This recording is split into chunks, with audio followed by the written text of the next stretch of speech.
I'm going to show you things you've never done before. Sweetheart, Daniel, my daughter's fiancé, said to me with a mischievous smile that left me breathless. I never imagined I would find myself in this situation, caught between right and wrong, between duty and a desire that consumes me. As a woman who has always lived for her family, I find myself entangled in something so twisted. I am Victoria, 52 years old, and what I am about to tell you is the story of how desire and passion can take control of an orderly life and turn it into a delicious chaos. Physically, I have always considered myself a simple yet well-groomed woman. My long hair has some gray strands that I choose not to hide because I feel they reflect the experiences I have lived. My figure is curvy, with those extra pounds that age and family recipes have left as a reminder, but they also make me feel secure in my femininity. I always thought that although the years pass, a woman never stops being attractive if she knows how to carry herself. It all started so innocently that it now seems ironic. Daniel, my daughter Emily's fiancé, is a tall, young man with a smile that lights up any room. Since he entered our lives, his charming and attentive nature won a place in everyone's hearts. But what no one knows is that from the first moment I saw him, there was something about him that awakened an inexplicable curiosity in me. At first, I attributed it to mere admiration. It's natural to notice when someone has a special charisma. But over time, that admiration turned into something more. It was as if every time Daniel was nearby, a part of me awakened from a slumber. I noticed it in small details, like how his deep voice resonated in my mind longer than it should, or how my eyes sought his in a crowded room. I began to be more conscious of his presence when he came home with Emily. I found myself choosing clothes I didn't wear often, like a light dress that accentuated my curves or a blouse that revealed my shoulders. Although these gestures seemed casual, they were completely intentional. "Victoria, you look radiant today," Daniel said one afternoon while helping me set the table for a family meal. His comment made me blush but also filled me with a satisfaction I didn't want to admit out loud. "Thank you, Daniel. One always tries to look good, even as the years pass," I replied with a smile, trying to hide what I really felt. "Well, you succeed very well," he replied with that mischievous smile that left me speechless. It was at that moment I knew something inside me had changed. The idea that I might be trying to catch his attention consciously scared me, but it also excited me. It was a dangerous game, one in which I told myself there was nothing wrong while crossing lines I had once considered uncrossable. One day, while cleaning the garden, I decided to wear a summer dress that was shorter than usual. Daniel had arrived early to pick up Emily for a date, but she was still getting ready. He came out to the patio where I was pruning some plants. "Need help with that, Victoria?" he asked, observing me with an expression I couldn't decipher. "Don't worry, Daniel. I'm used to doing it alone, but if you want to stay and keep me company, I won't complain," I said, feeling a slight tingle as I noticed his gaze fixed on my legs. We spent the next few minutes chatting about trivial things, but the tension in the air was undeniable. Every time our eyes met, I felt a warmth rise through my body. When he leaned down to pick up some fallen leaves and our hands brushed accidentally, a shiver ran down my spine. I couldn't deny that something was happening, but was it real or just a fantasy my mind had created to fill a void I didn't want to admit existed? Daniel, for his part, seemed to enjoy the attention, although he never crossed a line that could be interpreted as more than innocent flirtation, at least not yet. At night, I found myself recalling those little moments, replaying them in my mind with a mix of guilt and longing. I knew it wasn't right. He was my daughter's fiancé, and I was a woman who should know better. But the reality was that for the first time in a long time, I felt alive. This was just the beginning, and although I tried to convince myself that I could control the situation, a part of me knew I was playing with fire.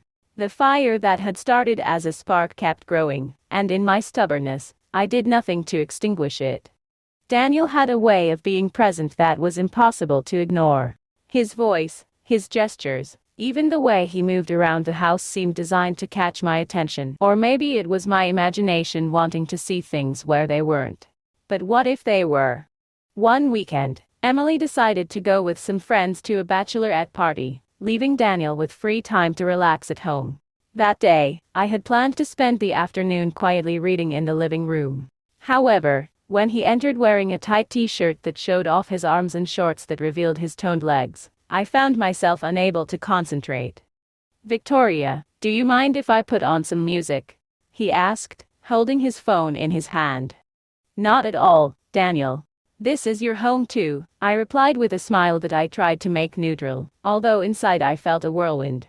When a soft instrumental melody started playing, he sat down in front of me and began talking about trivial things. But his gaze was fixed on me as if searching for something. "It's weird being here without Emily," he said after a few minutes of conversation. "But I don't mind. I like talking to you, Victoria. You always have something interesting to say." There was something in his tone that made my heart race. I tried to divert the attention back to the book I had in my hands, but he didn't stop observing me. When I looked up, he was smiling, and that's when I felt it. That electric tension that had been building between us finally exploded. "Victoria, can I tell you something?" he said suddenly. "Of course, Daniel," I replied, trying to sound casual. "I think you're an incredible woman, not just because you're Emily's mom, but because you yourself are fascinating." I remained silent, unable to find words. What was I supposed to say to something like that? But before I could respond, he stood up and walked towards where I was sitting. He leaned in slightly, placed a hand on the back of the sofa, and said in a barely audible tone, "I hope I haven't made you uncomfortable, but I needed to say it." "No, you haven't made me uncomfortable," I whispered, feeling my voice tremble. What happened next was so fast that I didn't have time to process it. Daniel leaned in more, and before I could stop him, his lips brushed against mine. It was something charged with an intensity that left me breathless. When he pulled away, he looked at me with a mix of desire and vulnerability. "This shouldn't have happened," I said, although it didn't sound convincing even to myself. "I know, but I can't help it. There's something about you that attracts me, Victoria, something I can't ignore." His words echoed in my mind as I tried to put distance between us. I quickly stood up and headed to the kitchen, looking for an excuse to leave the room. But he followed me, leaning against the doorway. "Daniel, this is wrong. You're Emily's fiancé," I said, trying to regain control. "I know, and I don't expect you to understand what I feel. I just want you to know that I can't pretend this isn't happening." The tension between us was almost unbearable. I tried to ignore it, to return to my tasks, but his presence made it impossible. Finally, he took a step back and said, "I don't want to make you feel bad, Victoria, but I also can't keep hiding what I feel." That night, I couldn't sleep. The memories of his gaze, his voice, his lips on mine kept me awake. I knew I had crossed a dangerous line, but I also knew there was no turning back. Daniel had awakened something in me that had been dormant for years, and although guilt tormented me, a part of me desired more. The following days were a game of glances and silences filled with meaning. Every time we encountered each other in the house, we tried to act normally, but the tension was still there, growing like a shadow we couldn't ignore. One afternoon, while Emily was busy with a work call, Daniel approached me in the hallway. "Victoria," he began, but before he could say more, I stopped him. "No, Daniel, this has to stop. We can't keep doing this." "And what if I don't want it to stop?" he said, looking directly into my eyes. I had no answer for that because deep down, I didn't want it to stop either. New Year's Eve had arrived, and the house was filled with the bustle and joy characteristic of family celebrations. The aroma of pozole and tamales permeated the air, while the twinkling lights of the Christmas tree created a cozy atmosphere. Emily looked radiant that night, wrapped in Daniel's arms, and I tried to focus on my hostess duties to avoid thinking too much about everything that had happened in the past weeks. But Daniel didn't let me forget. His furtive glances from across the room, the slight brush of his hand as he passed by me, each small gesture seemed like a reminder that the fire between us was still burning. When the clock struck midnight, we all hugged and toasted to the new year. The music filled the air, and the children ran to the garden to light sparklers. I took the opportunity to escape to the kitchen and take a breather. I needed to calm my heart, which was racing every time Daniel was nearby. That's when I felt him behind me. I didn't need to turn around to know it was him. His presence was unmistakable, and the air seemed electrified around him. "Victoria," he whispered, his voice barely audible over the murmur of the party. "Daniel, you shouldn't be here," I replied, although my voice lacked conviction. "I can't help it. I needed to see you." Before I could respond, I felt his hand brush my arm, sending a shiver through my body. I turned slowly, finding his eyes looking at me with a mix of desire and urgency. It was a moment I had imagined many times but never thought would actually happen. "This isn't right," I murmured. "Victoria, just follow it," he said before leaning in and capturing my lips in a kiss that left me breathless. It was a deep kiss, filled with all the pent-up passion of the past weeks. My mind screamed at me to stop, but my body had other plans. Somehow, we ended up in the guest room, away from the noise of the party. There was a fire between us that was hard to extinguish. Each caress, each kiss was an act of rebellion against everything that was supposed to be right. I can't go into details, but what I can tell you is that it was an experience I hadn't had in decades, something I had only seen in restricted content videos. I felt alive, desired, and for the first time in a long time, completely free. When we returned to the party, we mingled with the others as if nothing had happened. Daniel returned to Emily's side, and I took care of serving more punch to the guests. But every time our eyes met, I knew nothing would ever be the same. As the night wore on, I noticed something strange in Emily. Her usual smile seemed forced, and her eyes reflected a mix of sadness and worry. I approached her at a moment when Daniel was distracted, talking to my brother-in-law. "Emily, are you okay?" I asked, trying to sound casual. "Yes, Mom, it's just that I've been thinking a lot about my relationship with Daniel. Sometimes I feel like we're not on the same page, like something is missing between us." Her words hit me like a bucket of cold water. Guilt began to gnaw at me from within, but I said nothing. Instead, I hugged her and told her I would always be there for her, although my own actions completely contradicted those words. That night, as the guests left and the house returned to silence, Daniel found an excuse to stay a little longer. Emily had gone up to her room, and we were left alone in the living room. "I can't stop thinking about you," he confessed, taking my hands in his. "Daniel, this can't go on. It could destroy Emily, our family." "I know, but what I feel for you isn't going to disappear." As I tell you this, I still wonder how we got to this point. Daniel and I continue to see each other in secret, finding stolen moments in the midst of our daily lives. I know what we're doing is wrong, that I am betraying my daughter in the most terrible way possible.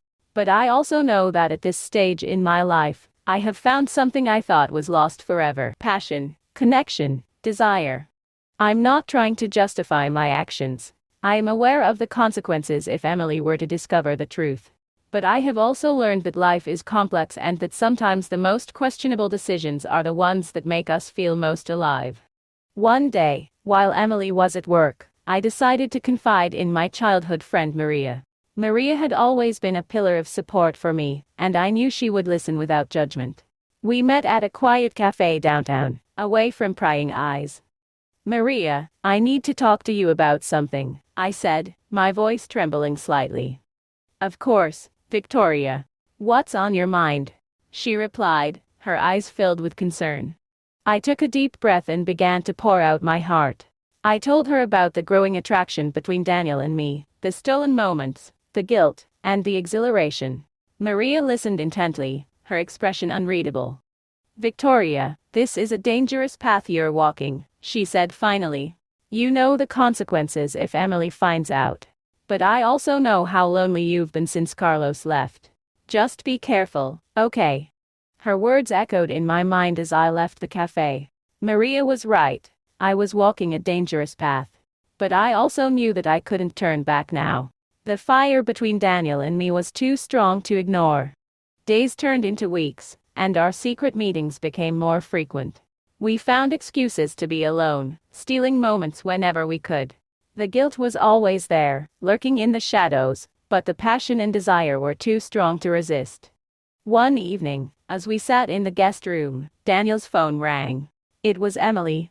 He looked at me, panic in his eyes, before answering the call. "Hey, Emily. What's up?" he said, trying to sound casual. I could hear Emily's voice on the other end, but I couldn't make out what she was saying. Daniel's responses were short and tense, and I could see the worry etched on his face. "Okay, I'll be home soon," he said finally, hanging up the phone. "What did she say?" I asked, my heart pounding in my chest. "She wants me to come home. She said she needs to talk to me about something important," he replied, his voice filled with concern. I felt a knot form in my stomach. What if Emily had found out about us? What if she knew everything? The guilt and fear were overwhelming, but I tried to stay calm. "Go home, Daniel. We'll figure this out later," I said, trying to sound reassuring. He nodded, gave me a quick kiss, and left the room. I sat there, alone with my thoughts, wondering what the future held. The next day, Emily came to me, her eyes red and puffy from crying. "Mom, I need to talk to you," she said, her voice trembling. My heart sank. This was it. She knew everything. "Of course, Emily. What's wrong?" I replied, trying to keep my voice steady. "It's about Daniel," she said, her voice breaking. "I think he's seeing someone else." I felt a wave of relief wash over me, quickly followed by guilt. Emily didn't know about us, but she suspected Daniel of being unfaithful. I had to tread carefully. "What makes you think that, Emily?" I asked, trying to sound concerned but not too interested. "He's been distant lately, and I found some messages on his phone. They were from a woman, but I couldn't see who it was," she said, her voice filled with pain. I felt a pang of guilt. I was the woman she was talking about. I was the one causing her pain. But I also knew that I couldn't tell her the truth. "Emily, I'm sure there's a reasonable explanation for this. Maybe you should talk to Daniel about it," I said, trying to sound reassuring.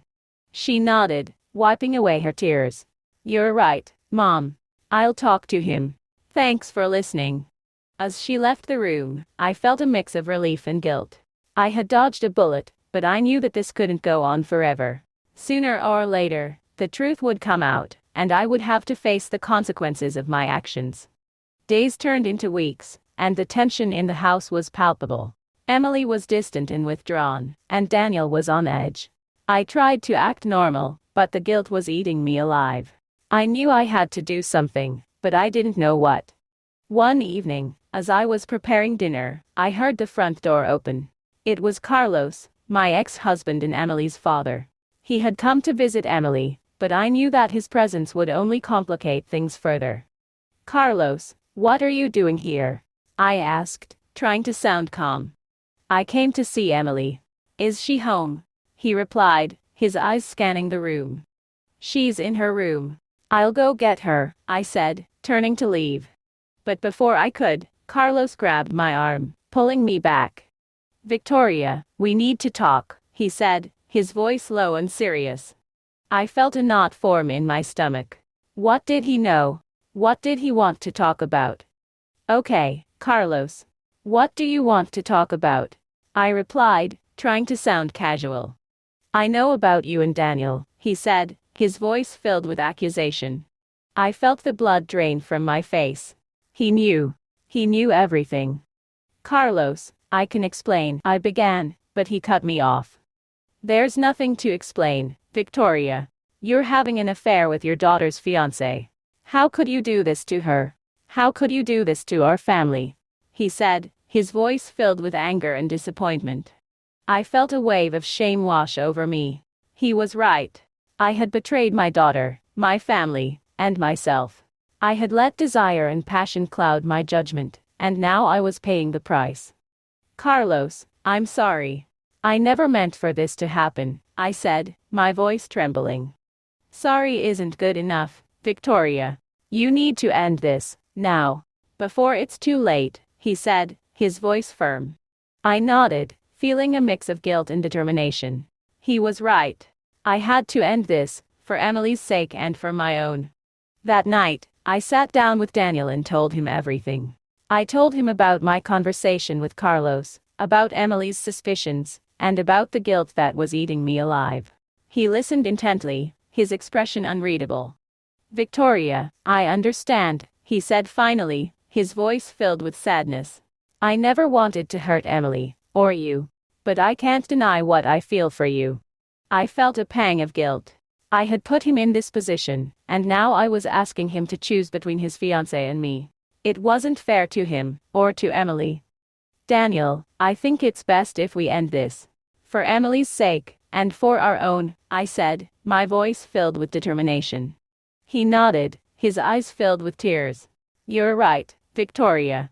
I'll talk to Emily. I'll tell her the truth." I felt a wave of relief wash over me, quickly followed by sadness. I had made the right decision, but it didn't make it any easier. I had lost something precious, something that had made me feel alive again. But I also knew that it was the only way to save my family, and myself. As I sat there, alone with my thoughts, I wondered what the future held. I knew that the road ahead would be difficult, but I also knew that I had made the right decision. I had chosen my family, and my own well-being, over desire and passion. And in the end, that was all that mattered. If this story made you think, wait to see what we have in store for you. Like and subscribe to stay up to date with all our revelations. Explore more videos on our channel and keep the excitement going.